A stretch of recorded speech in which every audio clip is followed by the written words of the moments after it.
नमस्ते एवरीवन। आज हमने और एक नया लेसन आपको मैंने फोर्थ लेसन कदम का पेड़ आपको पीडीएफ भेजा हूँ। थर्ड लेसन तक आपको रिवीजन भी किया हूँ। तो आज हम लोग ने और एक नया लेसन राष्ट्र कवि सुब्रमण्य भारती के बारे में देखेंगे। राष्ट्र कवि लेसन नंबर पेज नंबर 26। तो देखिए पाठ संख्या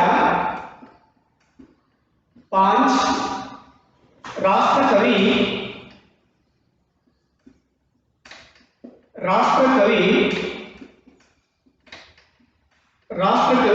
सुब्रमण्य भारती ಅಂದ್ರೆ ರಾಷ್ಟ್ರದ ಒಬ್ಬ ಕವಿ ಸುಬ್ರಹ್ಮಣ್ಯ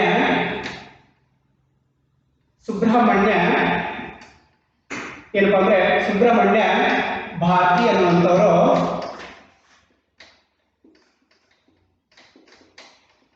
ಅಂದ್ರೆ चंद्र ಎಷ್ಟು ಸಣ್ಣ वयस्स चाइल्डहुड में कितना ही इंटेलिजेंट रहते हैं। चाइल्डहुड में लोग ने कितना ही इंटेलिजेंट रहते हैं। कोई कोई लोग ने कितना इंटेलिजेंट रहते हैं। हम लोग भी है कितना इंटेलिजेंट ನಾವು ಕೂಡ ಇದ್ದೇವೆ ಎಷ್ಟು ಇಂಟೆಲಿಜೆಂಟ್ ಇದ್ದೇವೆ ಅಂತ ಎಸ್ ಆರ್ ನೋ ये सुब्रमण्य ने ಸಣ್ಣ ವಯಸ್ಸಿನಲ್ಲಿಯೇ ಚೈಲ್ಡ್ಹುಡ್ನಲ್ಲಿಯೇ ಒಬ್ಬ ಕವಿ ಅಂದರೆ ಕವಿತೆಗಳನ್ನು ಬರೀಲಿಕ್ಕೆ ಸ್ಟಾರ್ಟ್ ಮಾಡ್ತಾನೆ। ಆದರೆ ಅಲ್ಲಿ ಒಬ್ಬ ರಾಜನು ಅಲ್ಲಿ ಕವಿಗಳಿಗೆ ಅಲ್ಲಿ ಫಸ್ಟ್ ಬಂದವರಿಗೆ ಇಂತಿಷ್ಟು ಪ್ರೈಸ್ ಅಂತ ಇಟ್ಟಿರ್ತಾರೆ। ಆದರೆ ಈ ಸಣ್ಣ ವಯಸ್ಸಿನಲ್ಲಿ ಇರ್ತಕ್ಕಂಥ ಒಬ್ಬ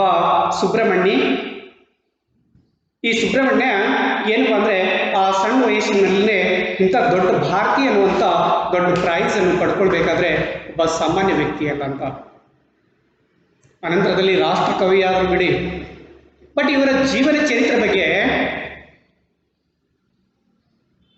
इसका ऑटोग्राफी इसके बारे में बोलते हैं। देखिए नेशनल पोएट सुब्रमण्य भारती, इसके बारे में देखिए पेज नंबर 26 सभी के पास किताब है ना। पाठ का परिचय राष्ट्र कवि सुब्रमण्य भारती की जीवनी है ಅಂದರೆ ಜೀವನ ಚರಿತ್ರೆ ಇದೆ ಇದು। जीवनी मीन्स जीवन चरित्रे, बायोग्राफी, ऑटोबायोग्राफी बोलते हैं ना आप। ये जीवनी है, इसमें उनका जीवन परिचय तथा उपलब्धियां दी गई है। और जीवन परिचय ಮತ್ತು ಕೆಲವೊಂದು ಏನು ಸನ್ಮಾನಗಳನ್ನು ಮಾಡಿದಾರಲ್ಲ ಅದರ ಬಗ್ಗೆ ಹೇಳಿದ್ದಾರೆ।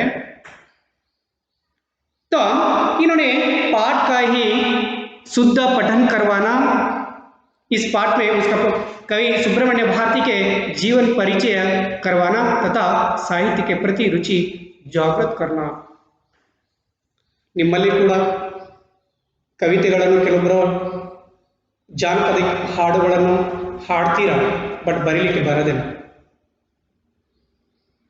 ಕೆಲವೊಬ್ಬರು ಫಿಲ್ಮ್ ಸಾಂಗ್ ಅನ್ನು ಹಾಡ್ತೀರಾ, ಕೆಲವೊಂದು ಫಿಲ್ಮ್ ಸಾಂಗ್ ಅನ್ನು ಕೂಡ ಹಾಡ್ತೀರಾ, ಬಟ್ ಬರಿಬೇಕು ಅದಕ್ಕೆ ಸ್ವಂತವಾಗಿರೋದಂದ್ರೆ ಏನೋ ಕಾಪಿ ಮಾಡಿ ಹಾಡುವುದಲ್ಲ, ಸಿಂಗಿಂಗ್ ಮಾಡುವುದಲ್ಲ। ಜಸ್ಟ್ ನೀವೇನು ಮಾಡಬೇಕಂದ್ರೆ ಅದು ಬರೆದು ತೆಗೆಯುವಂಥದ್ದು ನಿಮ್ಮದೇ ಸ್ವತಃ ಅದೇ ಏನಪ್ಪ ಅಂದರೆ ಟ್ವೀನ್ ಅದೇ ಇರಲಿ, ಆ ಟ್ವೀನ್ ಅದೇ ಇರಲಿ, ಬಟ್ ನೀವು ಹಾಡುವಂಥದ್ದು ಅದೇ ಇರಲಿ, ಬಟ್ ನಿಮ್ಮ ಬರೆಯುವಂಥದ್ದು ಶೈಲಿ ಅದು ಏನಪ್ಪ ಅಂದರೆ ಪದಗಳು ಬೇರೆದಾಗಿರಬೇಕು। ಅವಾಗ ಕವಿ ಏನಾದರೂ ಬರೆದುಕೊಂತ ಇರಬೇಕು। ಹಾಗೆ ये राष्ट्र कवि भारती के बारे में आज हम लोग ने देखेंगे। तो उन्होंने राष्ट्र कवि भारती का जन्म देखिए पेज नंबर 26 पहले से ही देखो। राष्ट्र कवि भारती का जन्म 11 दिसंबर 1882 को ही तमिलनाडु के गांव एट्टेपुरम में हुआ था। ಎಲ್ಲಪ್ಪ ಅಂದರೆ ಎಟ್ಟೆಪುರಂ ತಮಿಳುನಾಡಿನಲ್ಲಿ 1882 दिसंबर 11 1882 को तमिलनाडु ಅಂದರೆ ತಮಿಳುನಾಡಿನಲ್ಲಿ ಈಗಿನ ತಮಿಳುನಾಡು ಇದೆ ನೋಡ गांव एट्टापुरम में हुआ था। इनकी माता का नाम लक्ष्मी अम्माल और ತಂದೆ ತಾಯಿ ಅಲ್ಲಿ ಹೆಸರುಗಳು ಸ್ವಲ್ಪ ಚೇಂಜಸ್ ಇರ್ತವೆ ನಮ್ಮ ಹಾಗೆ ದುರ್ಗಪ್ಪ ಮರ್ಗಪ್ಪ ಹಾಗೆ ಅಲ್ಲ ಓಕೆ ಅಲ್ಲಿ ಹೆಸರುಗಳು ಸ್ವಲ್ಪ ಚೇಂಜಸ್ ರಾಷ್ಟ್ರಕ್ಕೆ ರಾಷ್ಟ್ರ ಏನಪ್ಪ ಅಂದರೆ ಸ್ವಲ್ಪ ರಾಜ್ಯಗಳಿಗೆ ಮತ್ತು ಬೇರೆ ಬೇರೆ ಹೆಸರುಗಳು ಬರ್ತಾ ಇರ್ತವೆ अम्माल और पिता का नाम है चिन्नस्वामी अय्यर था। चिन्नस्वामी अय्यर अंडरलाइन कर लो। उसका माता का नाम भी पूछ सकता हूँ मैंने, उसका माता पिता का नाम लिखो करके भी पूछ सकता हूँ मैंने। एक क्वेश्चन की आंसर आप लिखना ही है तब। अम्मा ಏನಪ್ಪ ಅಂದರೆ उसका माता का नाम है लक्ष्मी अम्माल और पिता का नाम है चिन्नस्वामी अय्यर था। उसका चिन्नस्वामी अय्यर था। बचपन में अंदर चाइल्डहुड ನಲ್ಲಿ बाल्यದಲ್ಲಿ सुब्बಯ್ಯ पुकार जाने वाले सुब्रमण्य बचपन से ही अद्भुत प्रतिभाशाली थे। ಅಂದ್ರೆ ಈ ಸುಬ್ಬಯ್ಯ ಅನ್ನುವಂತ ಸುಬ್ರಹ್ಮಣ್ಯನಿಗೆ ಏನಂತ ಕರೀತಾ ಇದ್ರು ಅಂದ್ರೆ ಏನಪ್ಪ ಅಂದ್ರೆ ಸುಬ್ಬಯ್ಯ ಅವನು ಬಾಲ್ಯದ जन्मनाम ಏನಪ್ಪ ಅಂದ್ರೆ सुब्बಯ್ಯ। पुकार जाने वाले सुब्रमण्य बचपन से ही अद्भुत प्रतिभाशाली इंटेलिजेंट बहुत इंटेलिजेंट था उन्होंने। टैलेंटेड इंटेलिजेंट या टैलेंटेड ओके। प्रतिभाशाली मीन्स इंटेलिजेंट या टैलेंटेड। शब्द का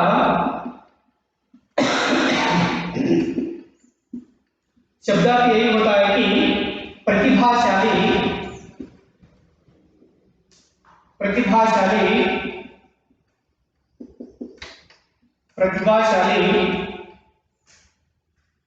या talented okay. Talented okay yes. तब प्रतिभाशाली ಅವನೊಬ್ಬ अद्भुतವಾಗಿದ್ದಂಥ टैलेंटेड पर्सन थे और पढ़ने लिखने में आगे थे। ಓದು ಬರೆಯುವುದರಲ್ಲಿ ಬಹಳಷ್ಟು ಇಂಟೆಲಿಜೆಂಟ್ ಟ್ಯಾಲೆಂಟೆಡ್ ಇದ್ದ ಯಾರ ಸುಬ್ರಹ್ಮಣ್ಯ। बाल्यದ ಹೆಸರೇನು ಅವ್ರದ್ದು सुब्बಯ್ಯ। माता का नाम क्या है लक्ष्मी अम्माल। पिता का नाम क्या है चिन्नस्वामी। आपको मैं पूछ सकता हूँ एक अंक का, इसलिए पढ़ाई थोड़ा अंडरलाइन कर लो। प्रतिभाशाली मीन टैलेंटेड और पढ़ने लिखने में बहुत आगे थे। इंटेलिजेंट इद्दा। मात्र 7 वर्ष की अवस्था से ही उन्होंने कविता लिखना आरंभ कर दिया था। 7 वर्ष मीन्स फर्स्ट या सेकेंड स्टैंडर्ड। ನೀವು ಸೆಕೆಂಡ್ ಸ್ಟ್ಯಾಂಡರ್ಡ್ ಇರ್ತೀರಲ್ಲ ಆವಾಗಲಿಂದ ಕವಿತೆಗಳನ್ನು ಬರೀಲಿಕ್ಕೆ ಸ್ಟಾರ್ಟ್ ಮಾಡಿದ್ರು। 7 साल मीन्स 6 साल को आप फर्स्ट स्टैंडर्ड को आते हैं, 7 साल को सेकेंड स्टैंडर्ड को आते हैं। सेकेंड स्टैंडर्ड तक उन्होंने क्या कविता लिखने को शुरू किया, लिखना आरंभ कर दिया था। उनकी कविताओं की प्रसिद्धि दूर दूर तक होने लगी थी और ಬರಿತಿರ್ತಕ್ಕಂಥ ಕವಿತೆಗಳ ಪ್ರಸಿದ್ಧಿ ಎಲ್ಲ ಕಡೆ ಹರಡ್ತಾ ಇತ್ತು। ಅವ್ರ ಮಗ ಹಿಂಗೆ ಬರಿತಾ ಇದ್ದಾನಂತೆ ಆ ಸುಬ್ರಹ್ಮಣ್ಯ ಅನ್ನುವಂಥ ಏನಪ್ಪ ಅಂದರೆ ಆ ಚಿನ್ನಸ್ವಾಮಿ ಅಂಥವರ ಮಗ ಏನಪ್ಪ ಅಂದರೆ ಆ ಲಕ್ಷ್ಮೀ ಅಮ್ಮಾಲ್ ಅವರ ಮಗ ಏನಪ್ಪ ಅಂದರೆ ಹಿಂಗೆ ಕವಿತೆಗಳನ್ನು ಬರಿತಾ ಇದ್ದಾನಂತೆ ಅಂತ ಅಂದ್ಬಿಟ್ಟು ಫುಲ್ ಫೇಮಸ್ ಆಗ್ಬಿಟ್ಟ। ಎಲ್ಲ ಕಡೆ ಓಣಿಯಲ್ಲಿ ಅಷ್ಟೇ ಅಲ್ಲ ತಮ್ಮ ಸಂಬಂಧಿಕರ ರಿಲೇಷನ್ದಲ್ಲಿ ಏನಪ್ಪ ಅಂದರೆ ಜಸ್ಟ್ फेमस ಆಗ್ಬಿಟ್ಟ। दूर दूर तक होने लगी थी प्रसिद्धि और प्रसिद्धि ಏನಪ್ಪ ಅಂದರೆ ಬೇರೆ ಕಡೆ ಹೋಗ್ತಾ ಇತ್ತು, ಹೊಗಳ್ತಾ ಇದ್ರು। उनकी कविताओं की प्रशंसा सुनकर अट्टेपुरम के साहित्य प्रेमी अट्टेपुरम और हಳ್ಳಿಯ ಒಬ್ಬ ರಾಜ साहित्य प्रेमी वह साहित्य प्रेमी राजा ने उन्होंने संदेश भेजकर और ये संदेश इनविटेशन कार्ड कಳಿಸಿ राज दरबार के कवि के सम्मेलन में बुलाया। ಹೀಗೆ ಸಣ್ಣ ಮಕ್ಕಳದು ಛೋಟೆ ಉಸ್ತಾದ್ ಅಂತ ಇಟ್ಟಿರ್ತಾರೆ ನೋಡಿ, ಹಿಂದಿಯಲ್ಲಿ ಸೀರಿಯಲ್ ನಾನು ಜಾಸ್ತಿ ನೋಡೋದು, ಬಟ್ ನಿಮ್ಮ ಕನ್ನಡದಲ್ಲಿ ಚೈಲ್ಡ್ ಸಣ್ಣ ಮಕ್ಕಳದು ಕಾಂಪಿಟೇಟಿವ್ ಸಿಂಗಿಂಗ್ ಇರುತ್ತೆ, ಡ್ಯಾನ್ಸಿಂಗ್ ಇರುತ್ತೆ. ಆಮೇಲೆ ಹಿಂದಿ ಪ್ರೋಗ್ರಾಮ್ಗಳಲ್ಲಿ ಏನಪ್ಪ ಅಂದರೆ ಛೋಟೆ ಉಸ್ತಾದ್ ಅಂತ ಸಣ್ಣ ಮಕ್ಕಳ ಸಿಂಗಿಂಗ್ ಇರುತ್ತೆ, ಡ್ಯಾನ್ಸಿಂಗ್ ಇರುತ್ತೆ. ಅವ್ರು ಯಾವಾಗ ಹೆಂಗೆ ಸುಮ್ಮನೆ ಬಂದು ಸೇರಿಸ್ಬಿಡ್ತಾರೆ ಡ್ಯಾನ್ಸಿಂಗಿಗೆ. ನನ್ನ ಮಗನೂ ಕೂಡ ಹಿಂಗೆ ಡ್ಯಾನ್ಸ್ ಮಾಡ್ತಾನ್ರಿ, ನೀವು ಸೇರಿಸ್ಕೊಂಡ್ಬಿಡ್ರಿ ಅಂತ ಎಟ್ ಎ ಟೈಮ್ ತೊಗೊಂಡ್ಬಿಡ್ತಾರೆ. ನೋ, उसका प्रूफ उन्होंने क्या क्या किया है, कहाँ पे क्या डांस किया है, क्या सिंगिंग किया है, उसका ध्यान, उसका आवाज, उसका डांस सभी सुनते हैं। सर लोग सभी देखकर पहले उसका ऑब्जर्वेशन करते हैं ಅವನ್ನೆಲ್ಲ ಆ್ಯಟಿಟ್ಯೂಡ್ ಇದನ್ನೋ ಇಲ್ಲ ಆ ಆ್ಯಟಿಟ್ಯೂಡ್ ಬಗ್ಗೆ ಕರೆಕ್ಟಾಗಿ ಅಬ್ಸರ್ವೇಷನ್ ಮಾಡ್ತಾರೆ. ಆನಂತರ ಅವನಿಗೆ ಪ್ರಾಕ್ಟೀಸ್ ಮಾಡೋ ಹಾಗೆ ಅವರಿಗೆ ಸ್ವಲ್ಪ ಪ್ರಾಕ್ಟೀಸ್ ಏನಪ್ಪ ಅಂದರೆ ತಗೊಳ್ತಾರೆ. ಅವರಿಗೆ ಹಾಡಿಸೋದನ್ನು ಮಾಡಿ ಡ್ಯಾನ್ಸ್ ಮಾಡೋದು ನೋಡಿ ಅನಂತರದಲ್ಲಿ ಫುಲ್ ಏನಪ್ಪ ಅಂದರೆ ಜಸ್ಟ್ ಅವ್ರಿಗೆ ಸಿಂಗಿಂಗ್ ಇದಕ್ಕೆ ಕಾಂಪಿಟೇಷನ್ಗೆ ನೀವು ಹಾಜರಾಗ್ಬೋದು ಅಂತಂದ್ಬಿಟ್ಟು ಅವ್ರಿಗೆ ಕರ್ಕೊಂಡು ಅವರಿಗೆ ಮತ್ತೆ ಮುಂದೆ ಕಾಂಪಿಟೇಷನ್ಗೆ ನಿಲ್ಲಿಸಲಿಕ್ಕೆ ಸ್ಟಾರ್ಟ್ ಮಾಡ್ತಾರೆ. ऐसा ही उन्होंने 7 साल का एक लड़का एट्टाईपुरम अनुवंत साहित्य प्रेमी एक राजा ने उसके गांव में उन्होंने संदेश भेजकर राज दरबार के कवि सम्मेलन में बुलाया. राज दरबारದಲ್ಲಿ ಕವಿಯ ಸಮ್ಮೇಳನದಲ್ಲಿ ಇವನಿಗೆ ಕೂಡ ಈ ಒಬ್ಬ ಸಣ್ಣ ಹುಡುಗನಿಗೂ ಕೂಡ ಈ ಸುಬ್ಬಯ್ಯ ಅನ್ನುವಂಥ ಈ ಸುಬ್ರಹ್ಮಣ್ಯನಿಗೂ ಕೂಡ ರಾಷ್ಟ್ರ ಕವಿಯವರಿಗೆ ಅಲ್ಲಿ ಕರೀತಾ ಇದ್ದಾರೆ. ಇನ್ನು 7 years ವಯಸ್ಸು. ಮಾತ್ರ 11 वर्ष की ಅದಕ್ಕೆ ಅನಂತರದಲ್ಲಿ 11ನೇ ವಯಸ್ಸಿಗೆ वर्ष की अवस्था में राज दरबार के ही कवि सम्मेलन में बाल कवि सुब्बैया ने अपनी कविताओं से अपनी ऐसी छाप छोड़ी कि उपस्थित कवि उनकी प्रतिभा को देखकर चकित हो गए. 7 ರಿಂದ 11ನೇ ವರ್ಷದಲ್ಲಿ ರಾಜ ದರ್ಬಾರದಲ್ಲಿ ರಾಜ ಕರೆಸಿದಾಗ ಅವನು ಪ್ರಶಂಸೆಯನ್ನು ಮಾಡಿದಾಗ, प्रशंसा मीन्स उसका तुलना, प्रशंसा मीन्स बड़ाई, तारीफ करना. ಅಪ್ರೋಚೇಷನ್ ಮಾಡುವುದು, ಅವನಿಗೆ ಪ್ರಶಂಸೆ ಮಾಡುವುದು, ಅವನ ಬಗ್ಗೆ ಹೊಗಳುವುದು.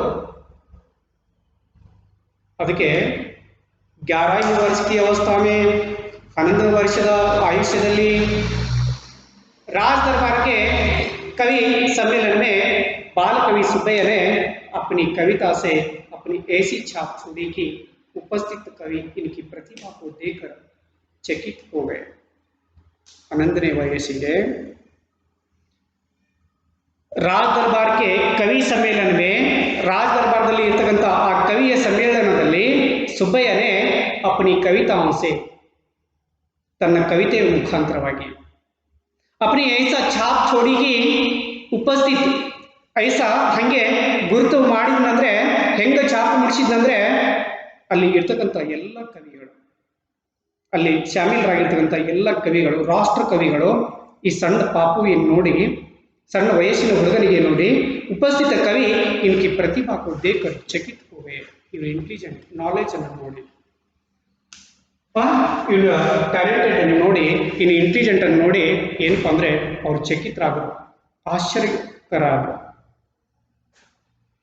ಹಾಗೆ ये राष्ट्र कवि ये सुब्रह्मण्य के बारे में और अगले पीरियड में मैं बताऊंगा.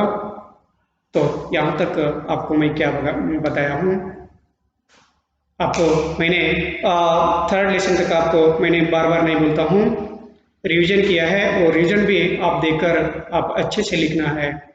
20 को 20 तक आप लेने के लिए कोशिश करो. आपको 4th लेसन तक आपको PDF भी भेजा है, ये ख़त्म होने के बाद आपको PDF भेजेंगे. हाँ, ओके, धन्यवाद और मिलेंगे.